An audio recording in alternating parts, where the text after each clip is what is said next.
Good morning and welcome. We'll call the meeting to order at 9:07. Just want to start off by acknowledging we have two joining us online, Trustee Long and Trustee Yegas, and Trustee Charchin sends her regrets this morning. We will start off with land acknowledgement by Trustee Burdette. Okay. Welcome to our division office located on the traditional land and territory of the Niitsitapi, Piikani, Kainai, Siksika, the Blackfoot people within the Treaty 7 region of southern Alberta. Thank you. And we will move on to O Canada.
Thank you. And this morning's O Canada was brought to us by the students of West Meadow Elementary. We appreciate their starting off our meeting with O Canada. We will move on to our consent agenda.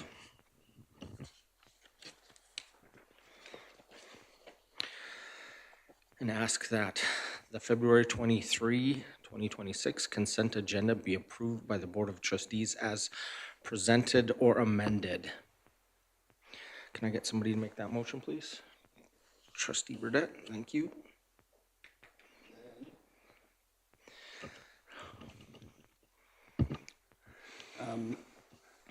The board policies bit, I'd like to pull some, I have something I need to bring up on there. So item B8. Right. Okay, we will do that at the start of our discussion items. We'll do the consent agenda ones if that works. Sure. And is there any other items from the consent agenda? Seeing none, with the online attendance this morning, we'll ask for, is there anyone opposed? Seeing none, that motion is carried. Now on to emergent changes to the agenda. The recommendation is that the Board of Trustees approve the February 23rd of 2026 regular board meeting agenda be approved by the trustees as presented or amended. I get somebody to make that motion, please. Trustee Hodges.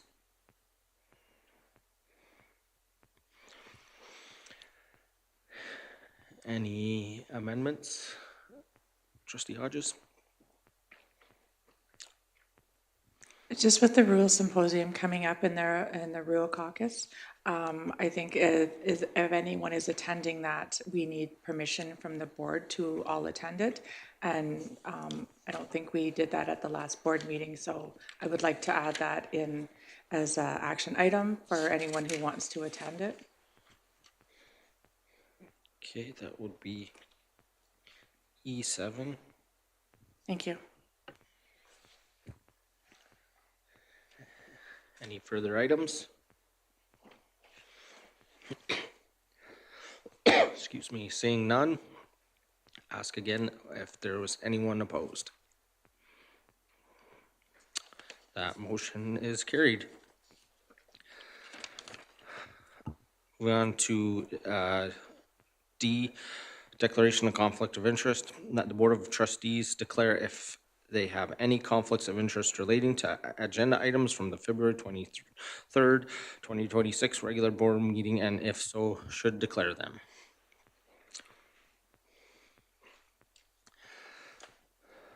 Seeing none, we will move on. Action items, E1, Appeal and Discipline Committee. Trustee Gimber will review the updated terms of reference for the Appeals and Discipline Committees with the Board of Trustees. We'll start off with recommendation number 1, that the Board of Trustees approve the terms of reference for the Appeals Committee as presented or amended. Can I get somebody to make the motion, please? Trustee Gimber, thank you. And I will turn it over to Trustee Gimber to present.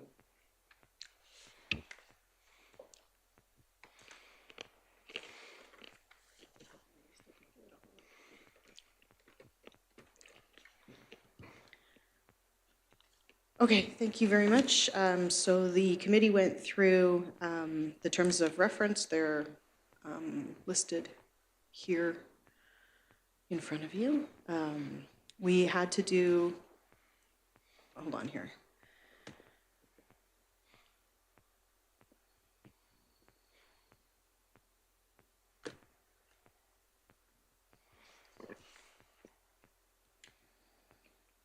I don't really know if there's much we need to discuss about this right now. The changes are in front of us. We do have the link to policy 14 was added into here. There is some changes in the Education Act and to wording that needed to be in here. And the only other thing we did was change the meeting time from 5 days to 10 working days.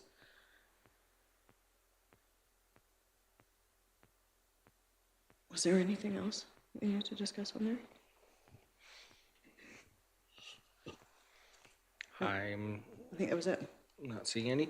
Okay, we'll ask for the motion that was put on the table, that the Board of Trustees approve the terms of reference for the Appeal Committee as presented.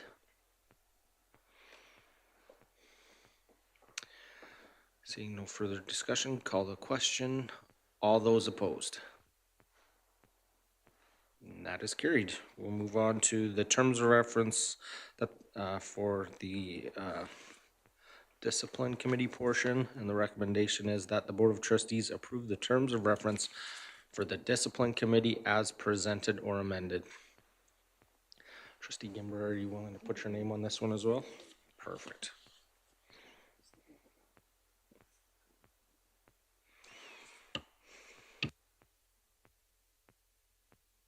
Okay, thank you again. So we met at the same time as we met for the appeals one. So the Discipline Committee, we made a few changes to this one as well. There is some work that needs to be done on our admin procedures with regards to these, just to tighten things up, I guess, make sure we have procedures that are easy to follow, easy to understand, and so this is policy, though. This is terms of reference. The things that we made changes to were the link for policy 14. We added it. We ensured that superintendent or designate is listed in there under membership, but just clarified that it's non-voting. That hasn't changed. It's just to clarify the wording in the policy, or terms of reference, sorry. And then instead of calling it meetings, we just changed the name to hearings, because the only time this committee should ever be meeting is in a hearing.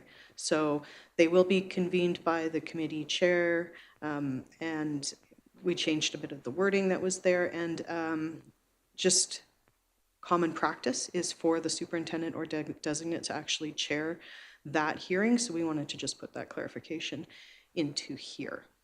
And that, I believe, is all the changes we made to this terms of reference specifically.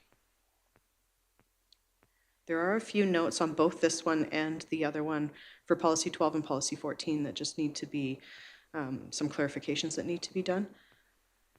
So there will be a memo on its way over from our, our committee to the policy committee, just to let you know of those things. It's coming with a bunch of other stuff, so enjoy. Thank you for that. Trustee Gimmer, are there any questions or discussion? Seeing none, call the question that the Board of Trustees approve the terms of reference for the Discipline Committee as presented. And I again ask if there is anyone opposed. Seeing none, that is carried. Moving along to our draft divisional calendar. You missed one, sorry. Did. E2. E2. Awards. I gotta flip the right page, that might help. I missed a few. E2, ASBA Zone 6. Trustee Hodges will review the updated terms of reference for ASBA Zone 6 with the Board of Trustees. And the recommendation is that the Board of Trustees approve the terms of reference for ASBA Zone 6 as presented or amended. Trustee Hodges, are you willing to make the motion and present on it? Thank you.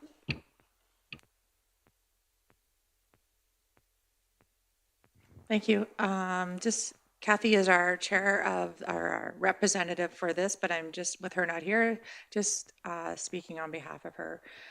So we went through the Zone 6 representative terms of reference. There's just a few little changes that we put into it, where the bullet points represent the board's position and interest at all Zone 6 meetings as the voting member. And then all communication to the board will be shared in camera from ASBA in Zone 6. And then alternate becomes voting member in the absence of primary representatives or assignment. We just wanted to make sure that if nobody was here to explain this, that this was clear how the ASBA Zone 6 representatives worked along with the alternates. And then meetings, under meetings, we wanted to make sure that we highlighted that our meetings are hybrid unless declared by the Zone 6 chair. So other than that, those are the only changes that we made to this terms of reference. Any questions for the committee? Seeing none, we'll let you off easy. We'll Perfect. call the question. Again, the recommendation that the Board of Trustees approve the terms of reference for ASBA Zone 6 as presented. And ask if there's anyone opposed. That is carried. Moving on to the Awards and Recognition Committee. Trustee Yegas will review the updated terms of reference for the Awards and Recognition Committee with the Board of Trustees. And the recommendation is that the Board of Trustees approve the terms of reference for the Awards and Recognition Committee as presented or amended. Trustee Yegas, are you willing to make the motion and present on it? Yes, I am. Perfect, thank you. Okay. And I'll just go, Kathy, Trustee Charm is the chair of this committee. So the only area that we really changed on the terms of reference is the last one. It says on meetings to be convened by the committee chair, and we took out upon the call of the superintendent because this will be done by the committee chair. So that's the only change we made.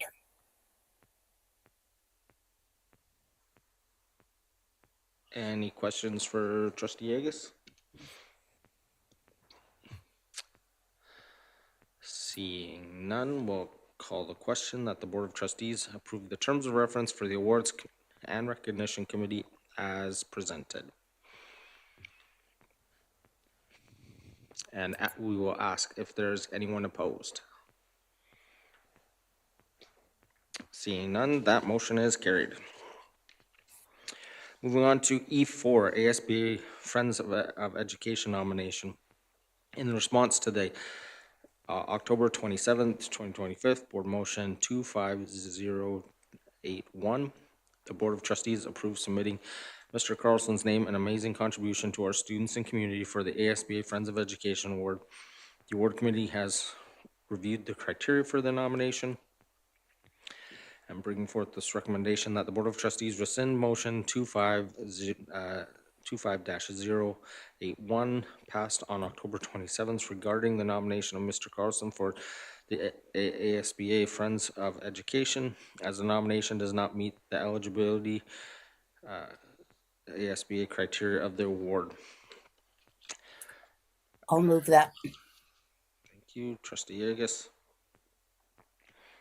Would you like to speak to that, Trustee Yeagas? Yes, I would.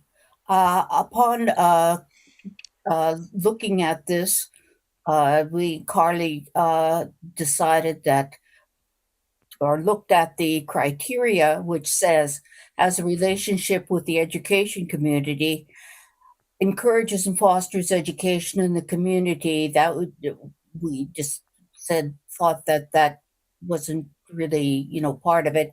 Delivers a significant benefit to students. I get he does, yes. Shows leadership and competence in education in the community, and shows interest and support for our school trusteeship. Those last two were dubious. So, because he didn't really fit under this criteria for it, we then decided that that we're not to put the name forward. So that is one of the things that we have done at this point. Has anybody got any questions on that? Just Trustee Gimber. Yeah, I personally believe that the nominations should still carry forward. Each of those criteria, there can certainly be things that are written. It may not be as strong for him in each of those criteria places as others, but he certainly has a relationship in the education community and has for many, many, many years. So I feel strongly the nomination should continue, and let ASBA say that it doesn't meet their criteria the way that it's supposed to. Okay. Any other discussion? Questions? I'll just say that it's really unfortunate that the wording changed recently on this, and I think that has a lot to do with this coming forward, where it wasn't worded dealing with trustees wasn't previously in there and things of that nature. So yeah, I really appreciate the contribution that Mr. Carlson has made to the Stately community, and I want to apologize that this is coming forward at all, because I think that he's done an amazing work supporting the students in the community in Stately. So that I think this coming forward doesn't by no means diminish the work that he has done, and our need to recognize that as a board.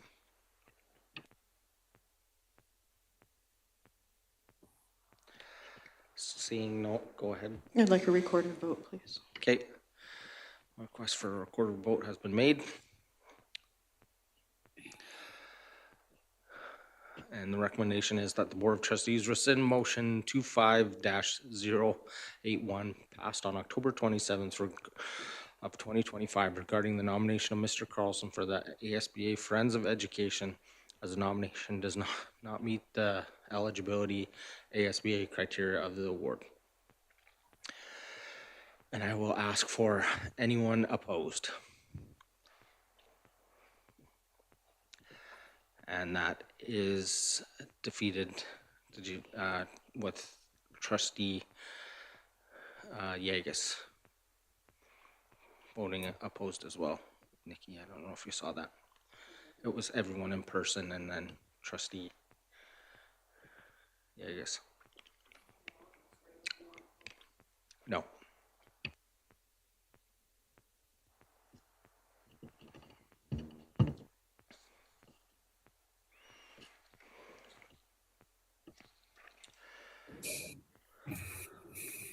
we will move on in the agenda to Livingston Division School Council Terms of Reference. In response to the tabled motion 25-133 on January 19th, 2026, regular board meeting, that the Board of Trustees motion 25-132 until the updated terms of reference from 2025 is reviewed. Trustee Long will review the revised terms of reference. The recommendation is that the Board of Trustees accept the terms of reference for the Livingston Division School Council Committee. Trustee Long, are you willing to make the motion and speak to it? Yes, I am. Thank you. There isn't any substantial changes to this from our previous meeting. As was pointed out, there was some format differences in two different places, and so now it is consistent. And everybody's had time, months actually, to look at this, so hopefully it's straightforward, but open to any trustees that want to address this and maybe make amendments.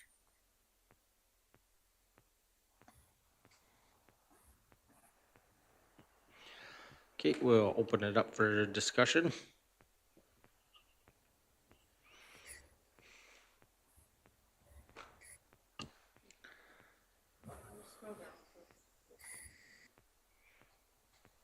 No, this is just the motion. Thank you, Nikki.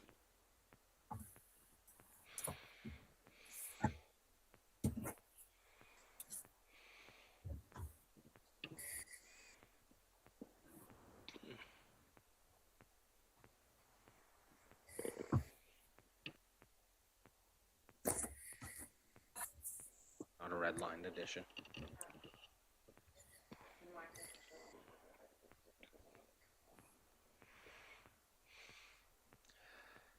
Is there any questions for the committee?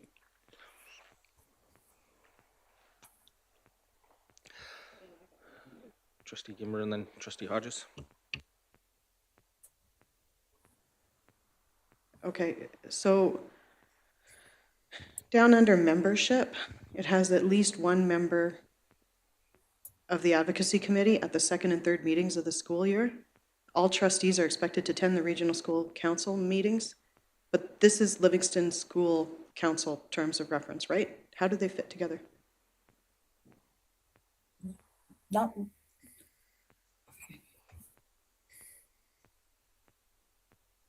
Go ahead, Trustee Yegas. this is Livingston Range Yeah. terms of reference. Regional This, School Council. regional school council, yeah.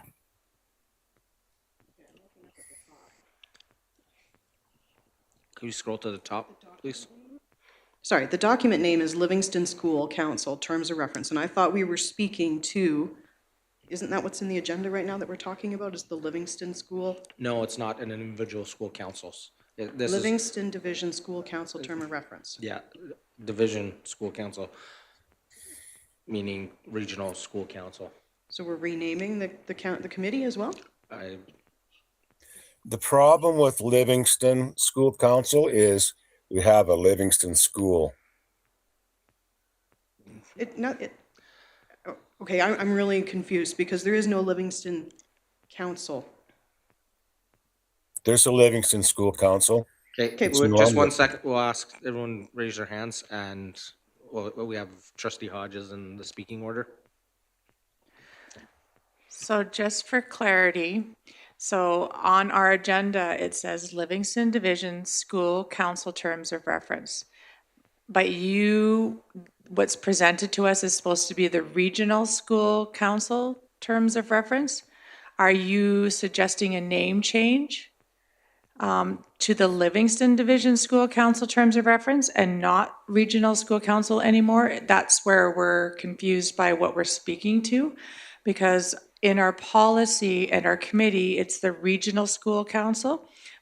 But here in front of us on our agenda, it says Livingston Division School Council Terms of Reference.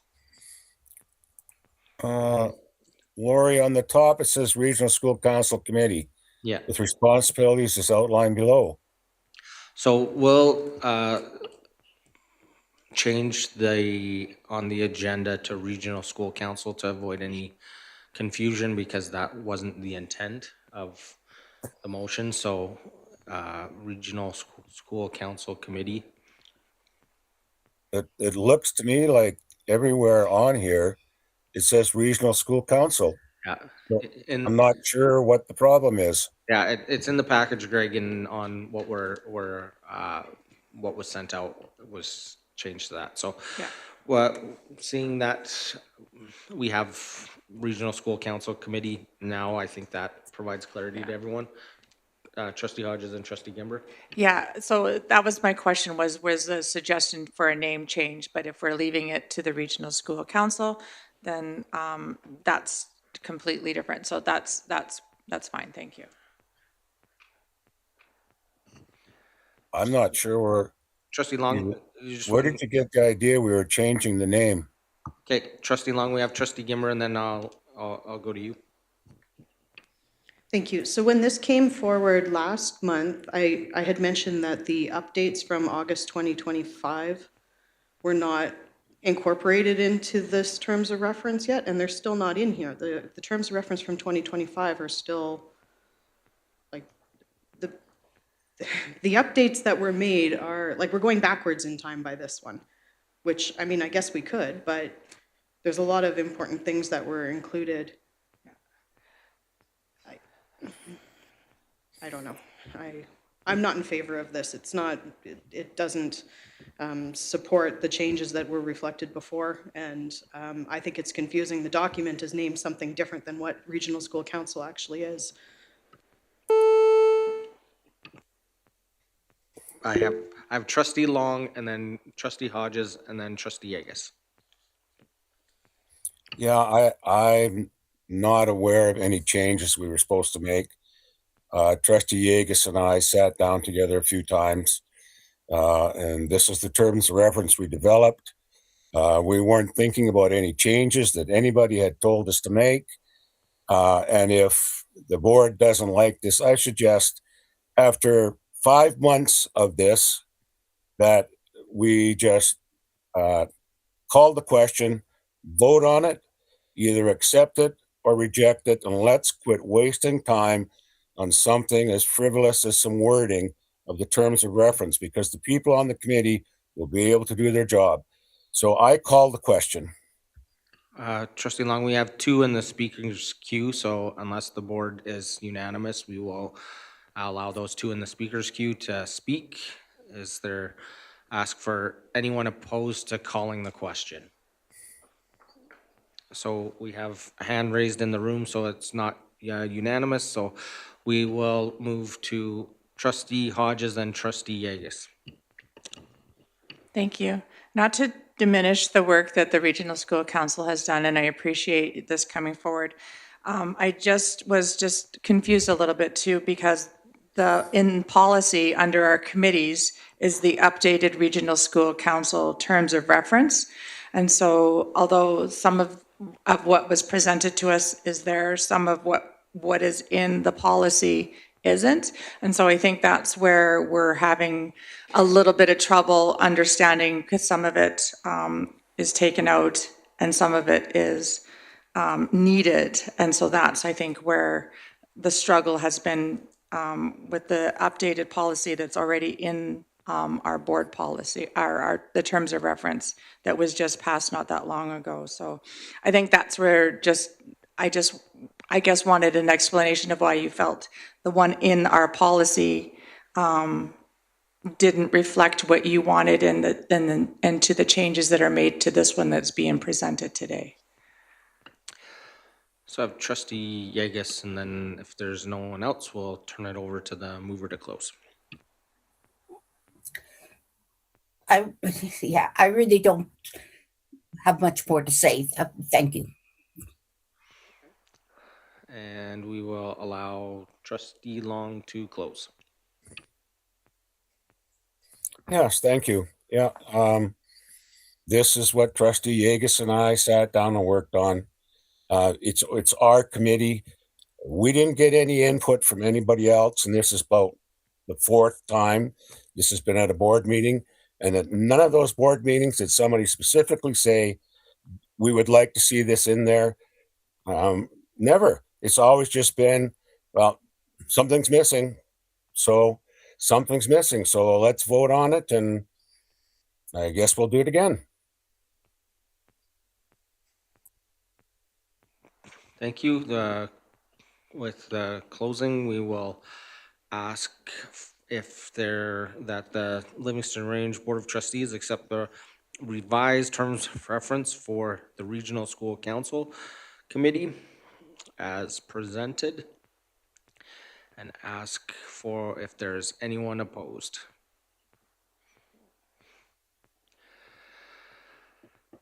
We have 3 opposed. That is a tie, so the motion is defeated.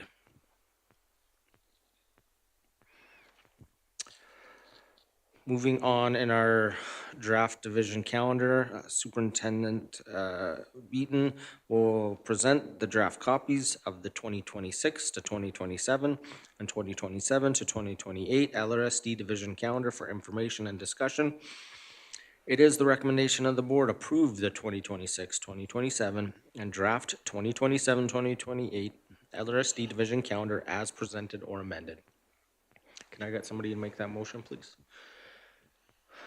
Trustee Hodges, and thank you, and we'll turn it over to Superintendent Beaton. Present. Thank you, Chair Toon. So I'm going to start this morning with the document that's titled the Calendar Executive Summary. I'm not going to go through the entirety of that document, other than I wanted to highlight a couple of points. Obviously, when we build a division calendar, there are a number of elements that we need to take into account. The number of instructional hours that are required in the elementary schools and our junior senior schools, our PAT exam schedules, our diploma exam schedules, and then ensuring that we have a balance between semesters as best as we possibly can.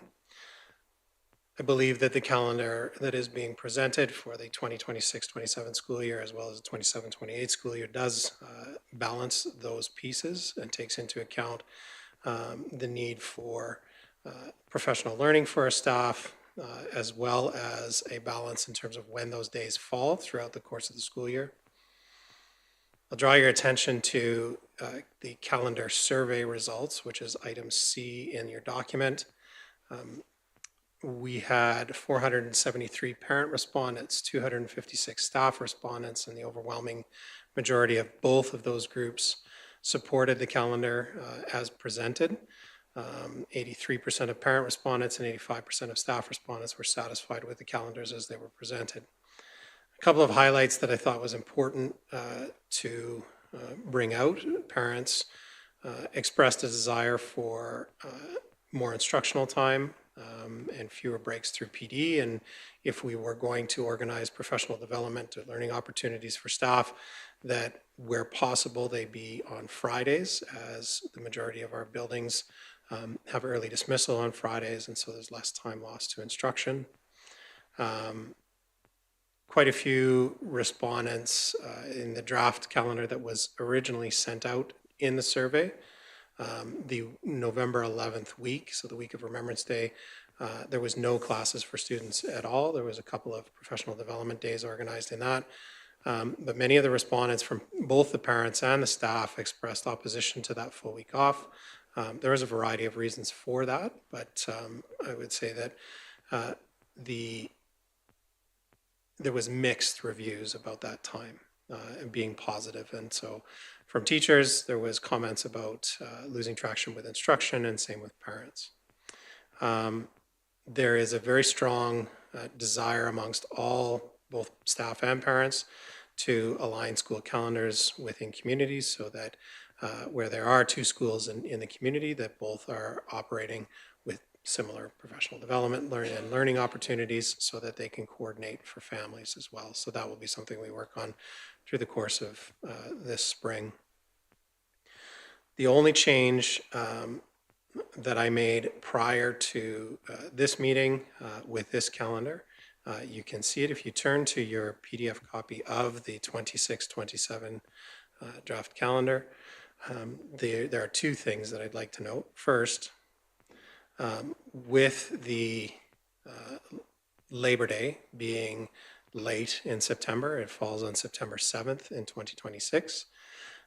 There was a strong desire from parents to start after Labor Day. However, in this calendar, starting after Labor Day creates a lot of pressure in terms of instructional time.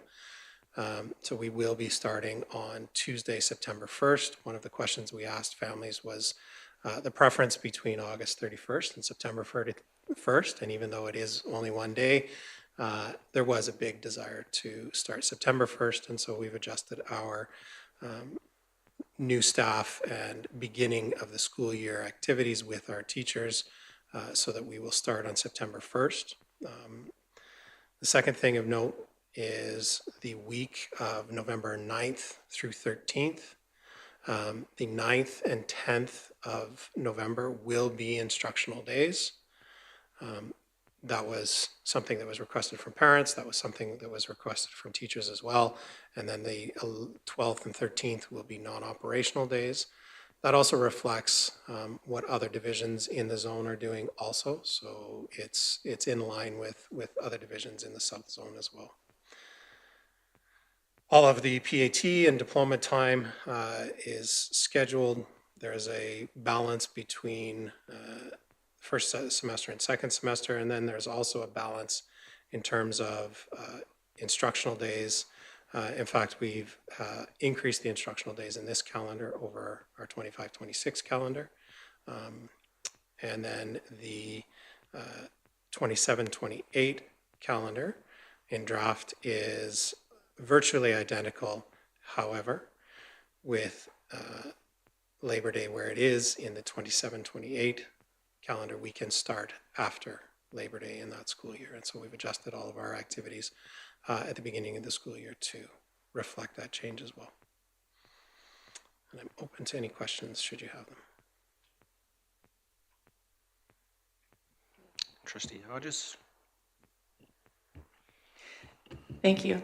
I saw in the parent survey, which was great to see so many parents respond to it, but there was a question, or in here it was suggested to try and do it across the division, trying to have as many days off as possible together. And so I just wondered how that would work, because elementary can request extra days off. And so in trying to facilitate the high schools and the elementaries all kind of corresponding, was there a conversation with principals to have a conversation with all the schools, or was there a way to facilitate that? There will be, yeah, and it's a good question. So when we presented the draft in February to our administrators at our admin council, we did let them know that there'd be more conversation next week when we have admin council, and in April, of aligning all of that together so that we're not having days where our elementary has no class or our high schools have class. It does present some difficulties, we'll say, when we get into exam time, obviously at the end of the year when our high school students are writing diplomas, but we're going to do our best to align as much as we can.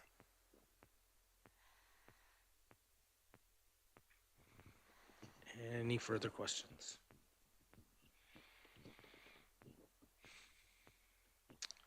I had one, if no one else. With the change in the previous year to, in this current year, to not having the week off in November, one of the things that the board discussed previously was collection of data on attendance during that time. Is that something Yes, that is something that I want to do. Yeah. So yeah.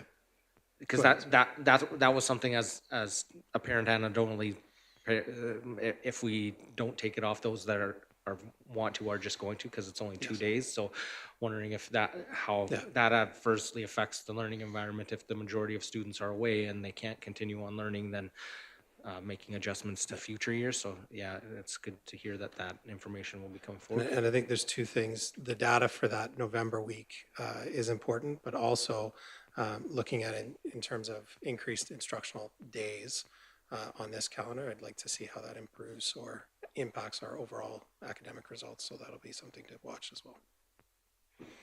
Perfect, thank you. And with the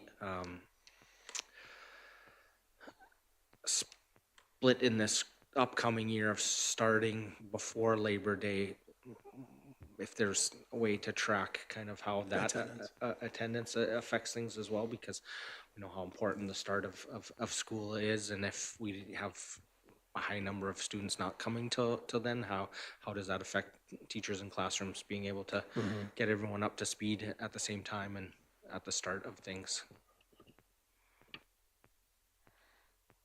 And just to piggyback on previous comments, one of the things that consistently hearing is frustration within community schools not collaborating when it's not whether one has a day off. They won't have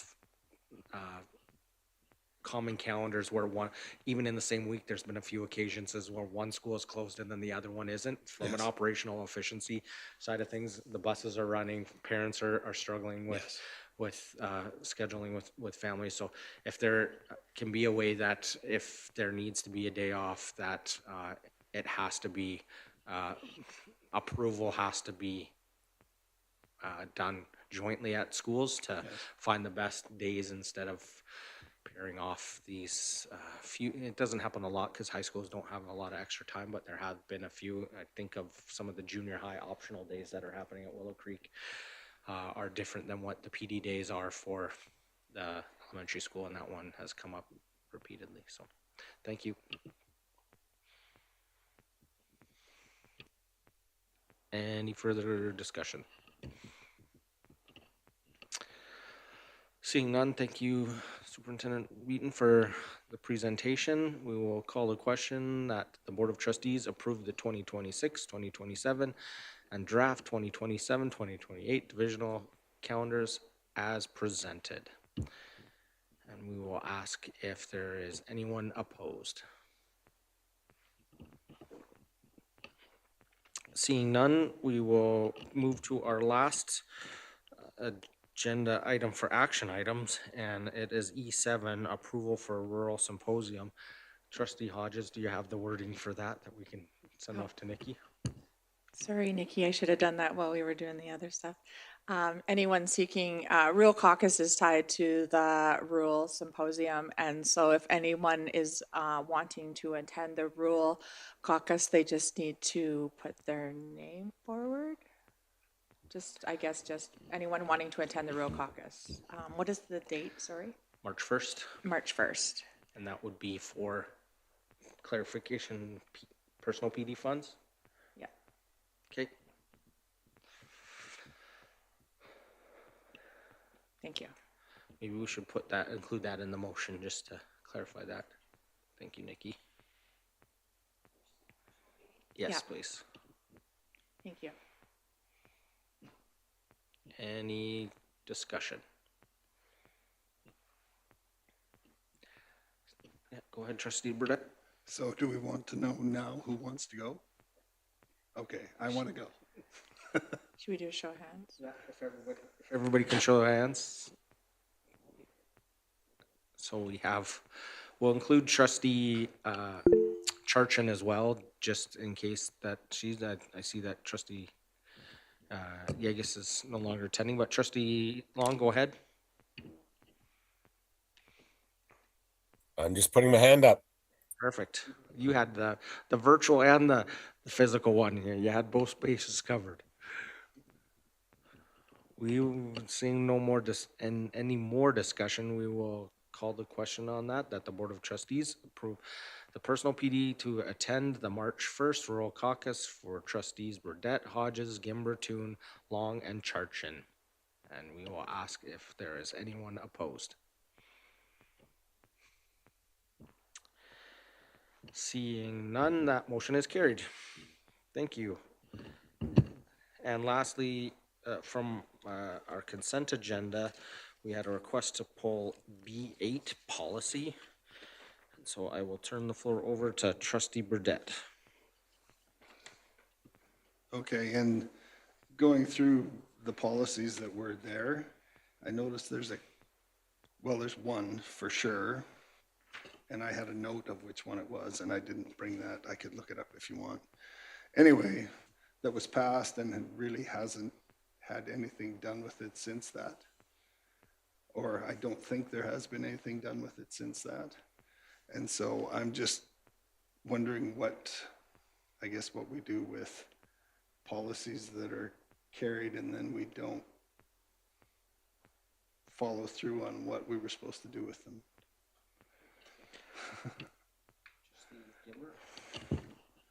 Yeah, so we have a committee, the Method of Accountability Committee is the committee that has gone through all of the last 4.5 years of motions that were made, and we have a list that will be coming forward to a meeting of the whole to go over things that need to be addressed or discussed. So you'll get to see that soon. All right, I'll just make a note of the one that I saw and hope it's on there. We will Okay. eagerly anticipate it coming forward. Yes, with Trustee Charchin not being here this month, the committee wanted to wait till she was available to come and bring forward that as well. So that'll be on next month's agenda. If there isn't any other items for that, I think we should not jinx things and take a quick 5-minute health break and then move on to our discussion items with Mr. Perry on our budget review process.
Trustee Long and Trustee Yegus, just checking to see if you're back from break.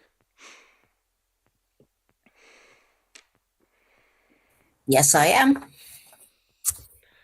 Thank you.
Okay, we will call us back to order at 10:01,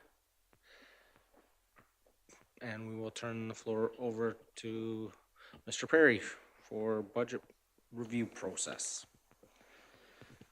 Okay, thank you.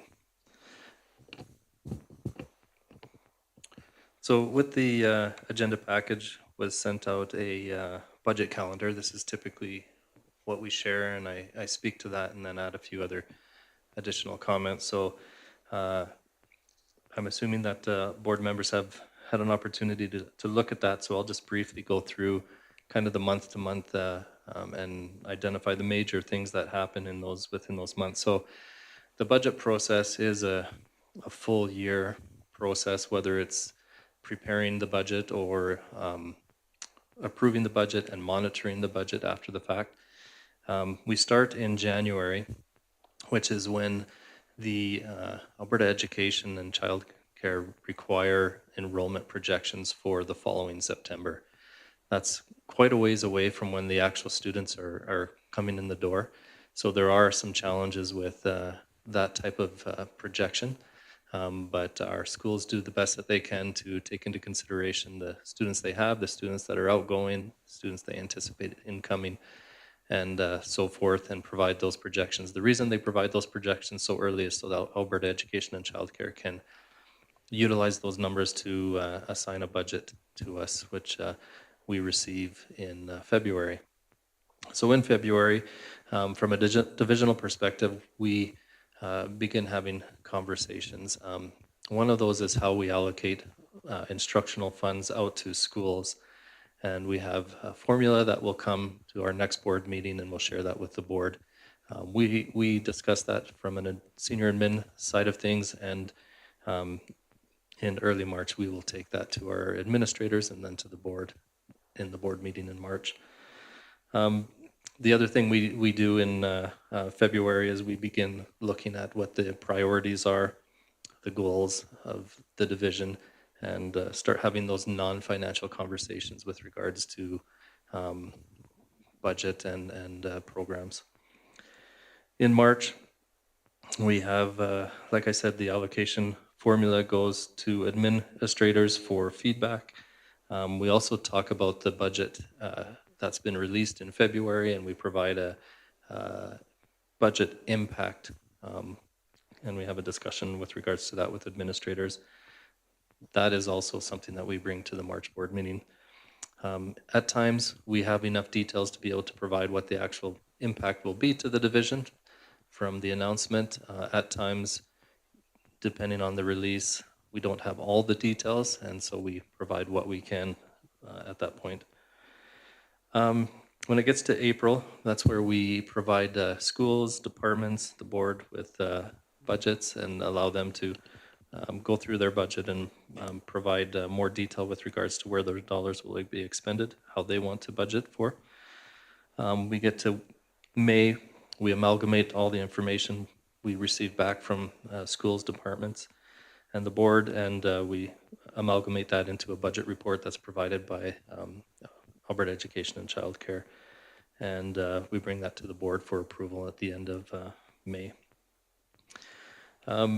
Throughout the year, we have quarterly reports. So to monitor the budget after we've already created the budget, we have quarterly reports that are brought to the audit committee, and then the audit committee goes through the variance analysis, which is where we are compared to the budget, and we talk about those things and identify where there's concerns or highlights, dollars that we don't anticipate expending, and we bring that to the board. The audit committee brings that to the board in their monthly board meeting.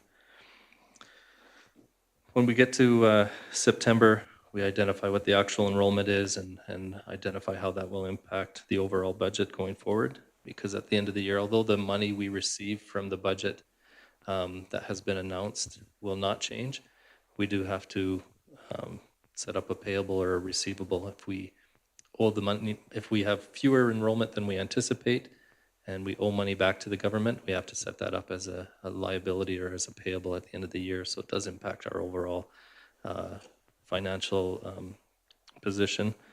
If we have more students, then we actually have a receivable, and we get that in the following year.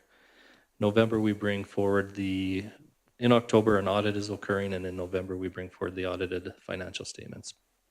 And that is kind of that budget calendar in review.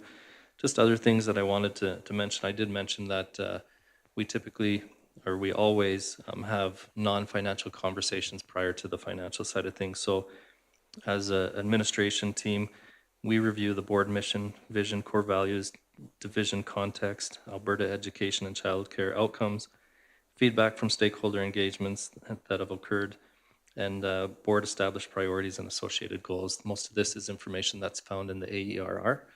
And so we review that information prior to having the conversation about our key strategic actions and priorities. And these are the things we evaluate: what has the highest impact on the results, and prioritize some of those strategies to go throughout the schools. So every year we then determine what the resources are after we've had that conversation and balance the budget, and then again monitor the budget after that. So there is a puzzle that you have to go through as you monitor the non-financial, the goals, the priorities, and things of that nature. And then you have to identify what the actual resources are that we have and what we can do. And so that's what we bring forward to the board in May.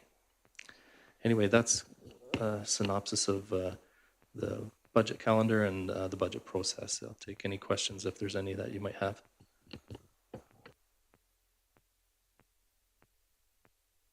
Any questions for Mr. Prairie? Trustee Hodges? Thank you. Just looking at the budget calendar here for in February, board review of priorities and trustee budget. Just wondering if that was still going to come forward at a later time for us to just be able to go through that. So that is part of, maybe Superintendent Beaton can speak to this, but this is part of your ongoing process of determining what your priorities are and your goals and things of that nature. It's attached to the AERR, the Annual Education Results Report, and that's what we go to as our document, as our source to identify what it is that the board has established as their priorities. Then we take that information and determine what our strategic plan will be going forward. So it's in February because that's when we're looking at that information. And I can add to that too. Yes, the simple answer is yes, we need to sit down and go through priorities further, and we'll do a little bit of that this afternoon. We did it earlier in January. We talked about mission, vision, values, and we'll continue those conversations.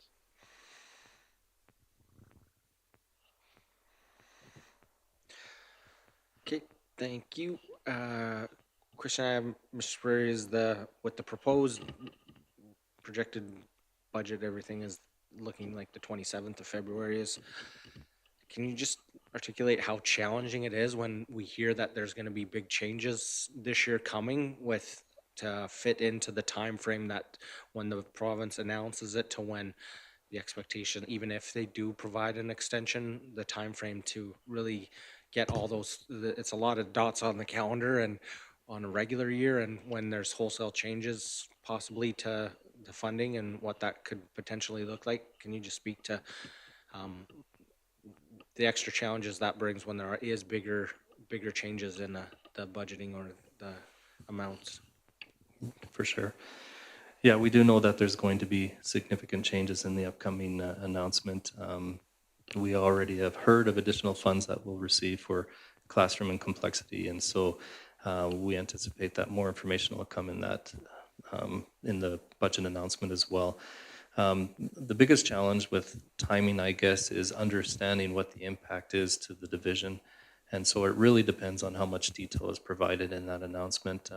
In past years, we've received the announcement and potential information with regards to what the allocation will be to jurisdictions, but we don't have all the details, and so the funding manual comes at a month after the fact. And although, you know, the funds that you receive from the provincial announcement are what they are, you get those funds up front. Like I said before, if we have less enrollment, more enrollment, then that's a significant impact on the annual budget. And so we have to take all that into consideration. So we like to see the details of the information, and if it takes longer for them to provide that, then it's more challenging for us within the tight time frame. So Thank you for that. And I'm going to put you on the spot, Superintendent Beaton, to speak to the challenges to help us better understand as governors from an advocacy point, the challenges in staff recruitment and retention when we're making decisions a lot further, like now, as compared to when, as Mr. Perry spoke about, we have all the details of what the funding looks like, how challenging it is to populate the staff of the schools, not knowing everything that is going to happen and not having reserves where we could facilitate stepping in either one direction or the other to fill those vacancies, and not having that context that was previously available for us to mitigate those changes. Sure. I think it's important, before directly answering that question, that I couch my comments in the understanding that recruiting in a rural school division is difficult at the best of times. And I think the timelines that we are sometimes provided with, just because of the bureaucracy of developing the budget and then developing the funding manual, presents some very strict timelines for us as well. I'll speak to it specifically. We received word 2 weeks ago that the division was receiving funding to address some of the complexities we have in our buildings. As soon as we got that information, we started talking about recruiting, because we know everybody is going to be recruiting for those same folks. So that process has begun. We've already begun working with our administration to look at vacancies that they might have within their buildings. We've done internal transfers and started that process with folks that are interested as well. But it will be it's a competition to get the best folks that we can into the division. So going to the University of Lethbridge and talking to those graduates is important. We've got a great relationship with the U of L and with our practicum students. So hopefully we can entice some of those folks to come in. But at this point, we aren't anticipating significant vacancies in teaching staff. There will be a few that we can manage internally, and we will have to bring on some temporary contracts, but we don't anticipate a huge hiring process through the spring, just due to our enrollment numbers and to our anticipated budget numbers. So the timelines are very difficult to meet at times. There is a shortage of teachers in the province, and Premier Smith has alluded to that and has looked at different ways to decrease the time required for certifications. I think more information will come out about that in the budget, but we will have to act very fast once we have our numbers and once we have an understanding of what we will be able to do in terms of hiring. So we have things prepared to go as soon as we can. Thank you for that. Really helps provide context when we're speaking at both with our local and provincial elected officials to have the administration background on that.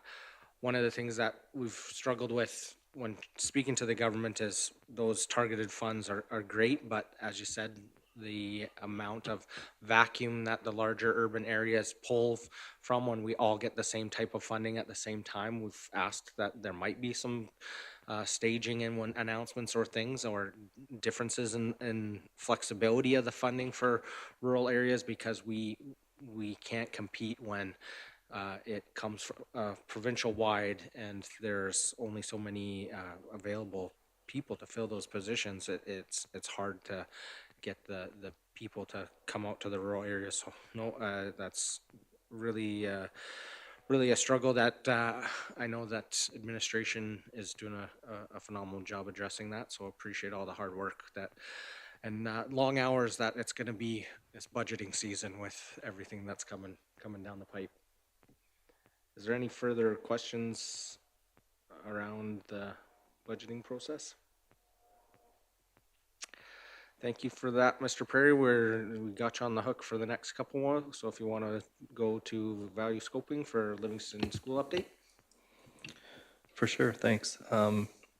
So in 2025, we received pre-planning funds for our number one capital project from our capital plan, which is Livingstone School. The funding that we received was $50,000, and it was for pre-planning activities for the project down the road. We completed a facilitated stakeholder community engagement on June 17th of 2025, where we involved students, elementary and senior, junior, senior high, as well as a community event that allowed for feedback in relation to what the project would look like out in Livingstone. That information we utilize in what is now called the upcoming value scoping session. And so we are prepared to do a value scoping session on March 4th and 5th, so within a week and a half or so. I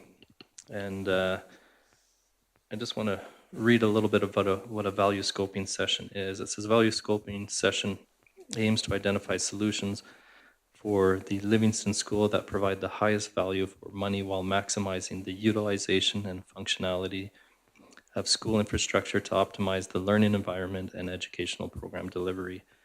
Value scoping is a structured problem-solving process based on the value management discipline using function analysis to develop a range of alternatives and achieve consensus around a preferred solution that provides the optimum balance that maximizes functionality and minimizes cost.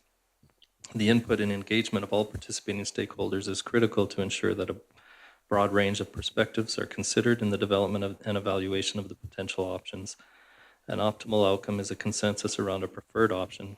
However, decisions related to school division capital plans rest with school jurisdictions and their locally elected boards of trustees. Recommendations for eventual project approval are responsibility of Alberta Education in collaboration with Alberta Infrastructure.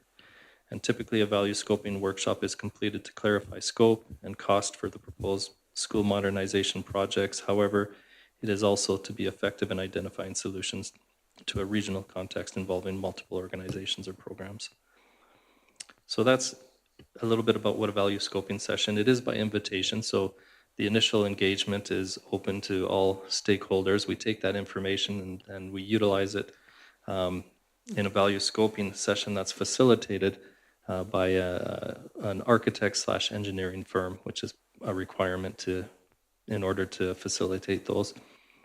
So the upcoming value scoping session will include members of the municipalities, the school, the board, senior administration, our departments such as learning supports, maintenance, school council representatives, fundraising rep, and so forth. Invitations have gone out for those individuals. The process for determining the facilitator is gone through a tender process in which we received 3 submissions and have measured and those against certain criteria. Some of that criteria is there's required criteria. They have to have experience in Alberta. They have to have experienced facilitating value scoping sessions. They have to provide a delivery method that demonstrates their ability and competency in the process.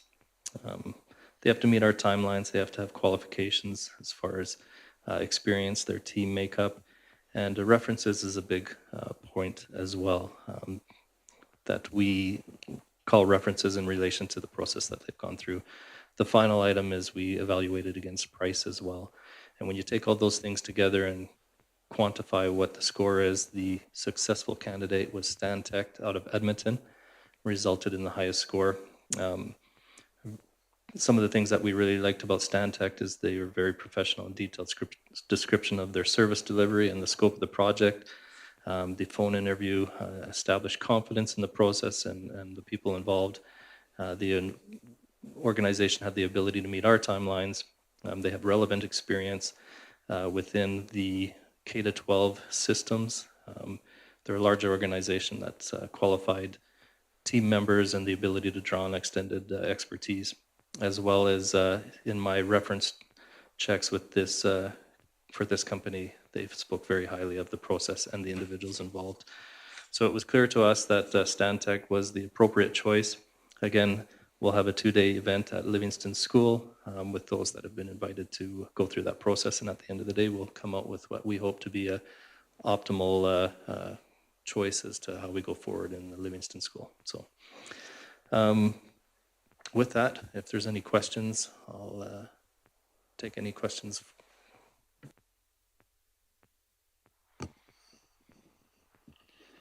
Thank you for the information. We have Trustee Yegus.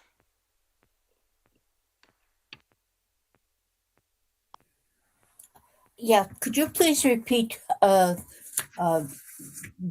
name of the company that you have selected? The name of the company is Stantec, and they are out of Edmonton. Stan? Stantec, Stantec. Yeah. They're a larger company. They're worldwide. They have offices in, they actually have offices in Lethbridge, Calgary, Edmonton. The group that submitted a proposal is out of Edmonton. Okay, also, when you say it's on March the 5th, 4th and 5th, is this an all-day process, and is it at the divisional office? It's a 2-day process, and it will be held within the community of Lundbrick. Okay. If we can do it in the school without interrupting the operations of the school, that's the preferred. Okay. But we know Livingston has limited spaces, and the space is not necessarily large. And so we may have to use the community hall, but right now we anticipate doing it in the school if we have the ability to do that. Okay, sounds good. Okay. Yep. I guess those are all the questions I have right now. Thank you. No problem.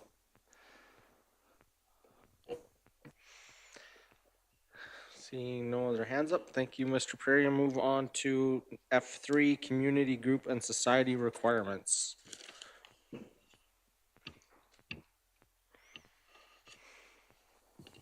Okay.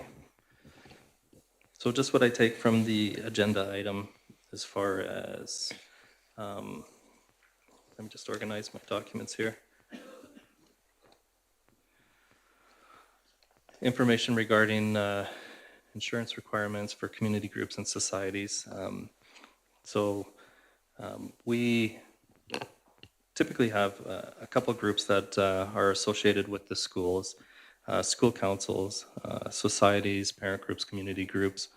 And in relation to insurance, it can be a little different depending on the group. So I'll just speak a little bit to school council. And school council, based on the school council regulation, has an advisory role within the school. So they're an advisory body. They're unable to incorporate or become a society. unable to raise funds requiring a gaming license can receive donations, but all funds need to be recorded within the division's records.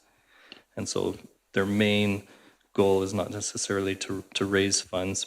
If fulfilling responsibilities under the school council regulation, then school council is covered under division's insurance policy.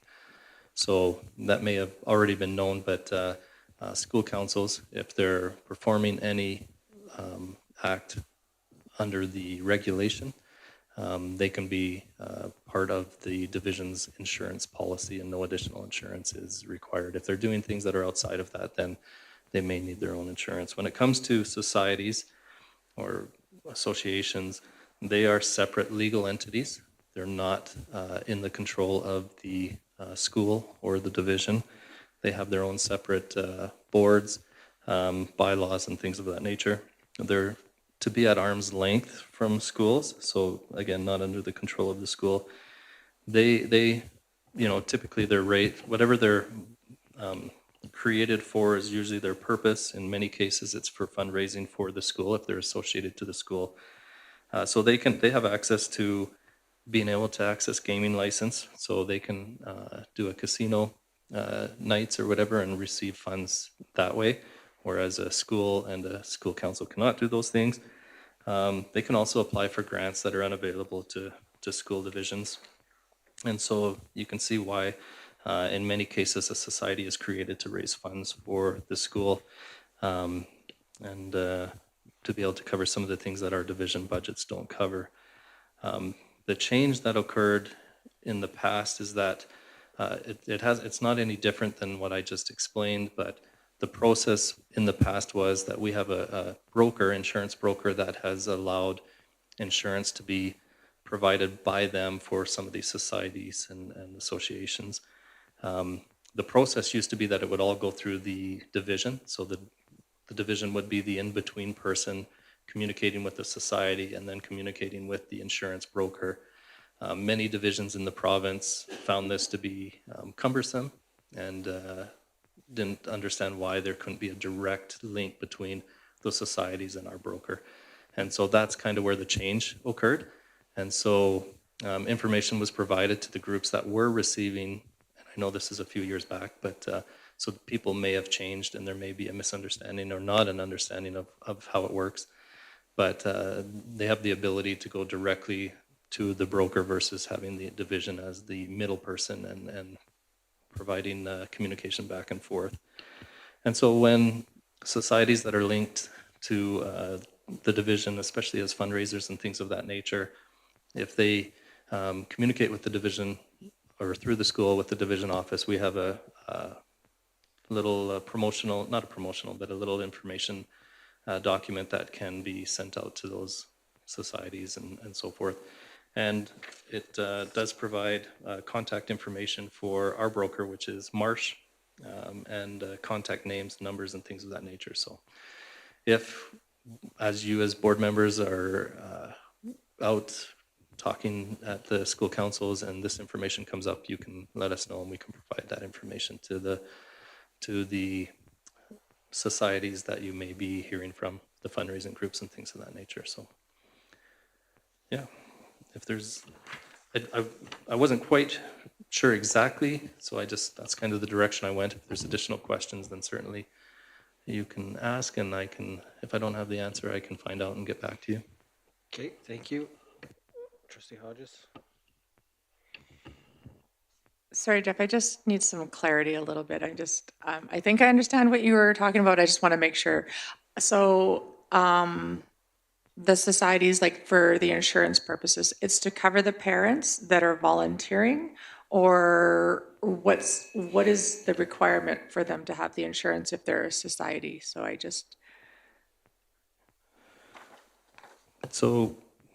we don't determine, because they're a separate legal entity, we don't determine what's required for them for insurance. But some of the things that this pamphlet provides, the types of insurance is directors and officers liability insurance, which covers those individuals that may be on the board acting in good faith. If a lawsuit or something is brought forward, then it can protect them. Crime insurance, if there's something that occurs within their society where, funds are fraudulently removed or taken, misappropriation of assets, then there could be a policy in place for that. Contents insurance, if they fundraise and this would be something like Willow Creek Comp has a community football society association which purchases a lot of contents, a lot of football equipment. They could have contents insurance to cover that in the event that there's a fire or something of that nature, right? And program details insurance as well. So those are the types of things that are named on here. We as a division don't tell them what insurance coverage they need, right? But they can have a direct linkage to our broker and access these types of insurance. We have insurance for board members. They're covered under our insurance policy. In the event that somebody comes forward with a lawsuit, and names individual trustees, they're covered under that type of insurance. It would be similar to things of that nature, which is encouraged, but because they're a separate legal entity, we're at arm's length from them, and we don't determine what they have, but encourage them to have something in place that'll protect their board members. Yeah, go ahead. Thank you. Just one more question then. So are you going to send this out to school councils to share with maybe the societies, or is this something that you would like us as board members that we've been made aware of and can share with them? If you think that I need to, like we have shared it in the past, and it's probably a good idea to share with school councils through the administrator again, we can do that. We can share that with them, and so that we know that people change and may not be familiar with the information that's available, and so we can provide that through our administrators to the school councils. Thank you, because I just know that one society has been created not that long ago, and they probably are not aware of something like this. So. For sure, yeah. Amber? Yeah, thank you. Can you speak a little bit to insurance requirements for these associations to use our property? So fundraising groups that want to use our property, so events that occur from an external organization that's not supported by the school would be required to acquire insurance for that activity. So any community group that uses our facility, we require them to have insurance or to purchase insurance, and there's a policy that our broker allows for that as well. And it's what it does is it protects the division's insurance policy, and so the division is named as additional insured in that policy to prevent claims coming and going against the division for activities that are not necessarily our activities. Does that make sense? You can follow, yeah. Is that something that's new? So it's not new, but the process for it is new now. So we have now where community groups, the school is sending them to a contact in the division office, and that information is coming from there. And we are enforcing it more diligently to ensure that our policy is protected by ensuring that those groups have insurance. So some groups that may not have been required to have insurance in the past or demonstrate that they've had insurance, then yeah, it would be new to those groups. Yeah, and so it's something that's come out within the last couple of years from our insurance. RMIC is our insurance group, and that where we require insurance to be in place to protect our insurance policy so that claims aren't coming against our insurance policy and driving premiums up for the division. So just to clarify that's our insurer who's now requiring that it wasn't a change. Divisional policy didn't change. Divisional process changed, but within the last couple of years, it's a change through RMIC, and we're enforcing it more than we have in the past. And I see Trustee Yeagis's hand, but just a follow-up to Trustee Gimber, does that include meetings for those groups within the building? So not the fundraising themselves, but they're having the, because a lot of times the society meets with, in conjunction with school council, so now they're apparently getting a bill for those meetings as well? Detailed scenarios like that, we'd have to take into consideration, but a group coming in to meet, yeah, they have to demonstrate that they have insurance to offset. Yeah. Okay, It's either they pay or we pay. yeah. Has there been any discussion on, for groups that are specific, it's not a community group coming in and just using the space that's not associated, but where it's sponsored and promoted and entirely to the benefit of the school division? Has there been any discussion about waiving those fees for those such groups where it is a fundraising for the school, tens of thousands of dollars to that, or whatever the amount is, to that, there would be a process for waiving that fee? So again, it really depends what the activity is. I mean, a school-sponsored event would mean that the school staff are attending and participating and things of that nature. If it's an external group hosting the event, then regardless of whether it's a fundraising group, we have to protect our insurance policy from what could occur. We're not necessarily at that event and ensuring that everything is within what we would require. Yeah, I get that. The challenge is when it's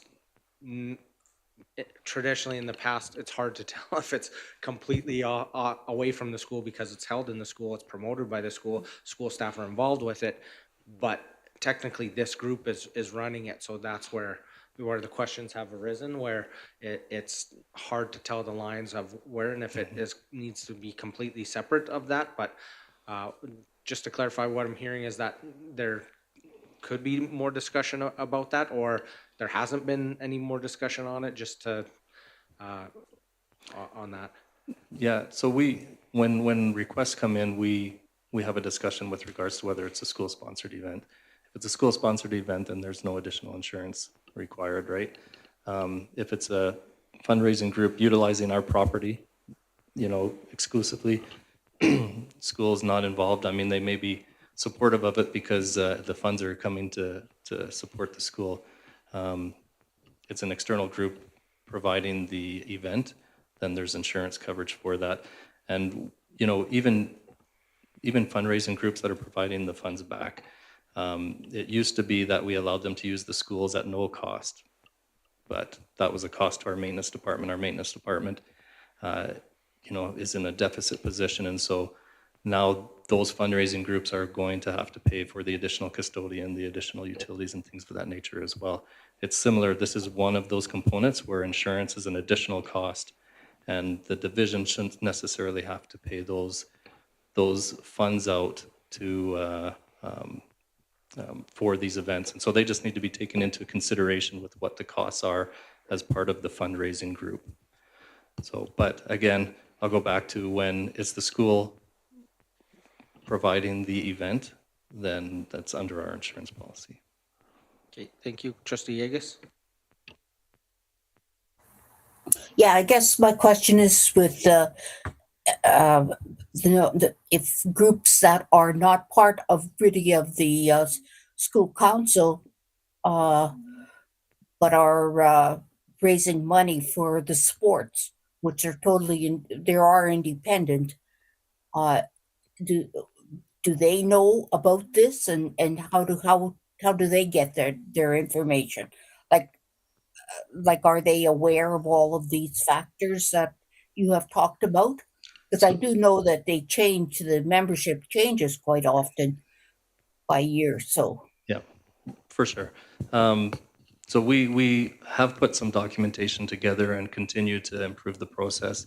We've communicated this with all the administrators, so the administrators are aware of the change to the process. And but where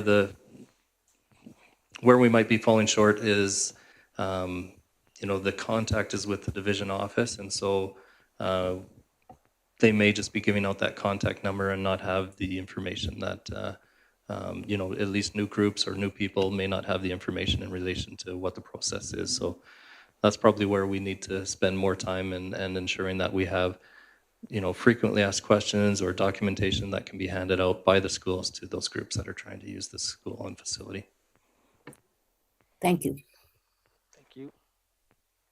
If there isn't any other further questions,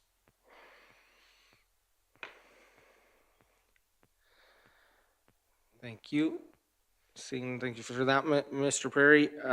Just before we go in camera, I'll take a quick 5-minute break here to allow us to change over. If you want to just pause the recording for a second, Nikki.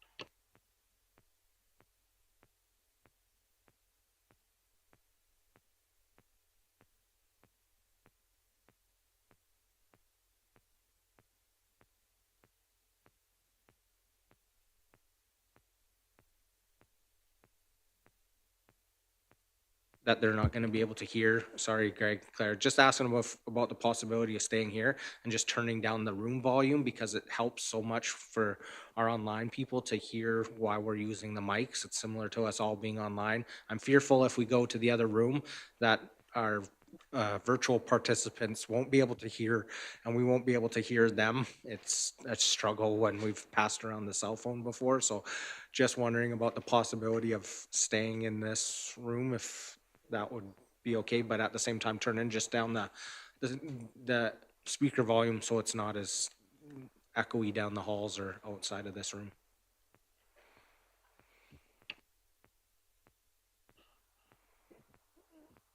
If there's no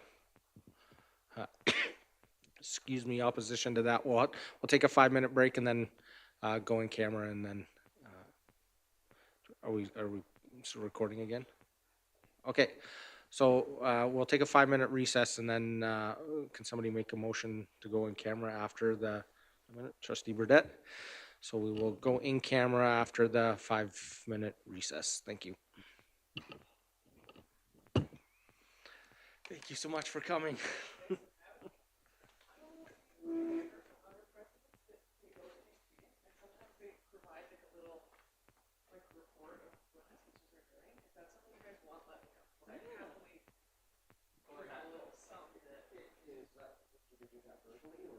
I think they provide it written, and then they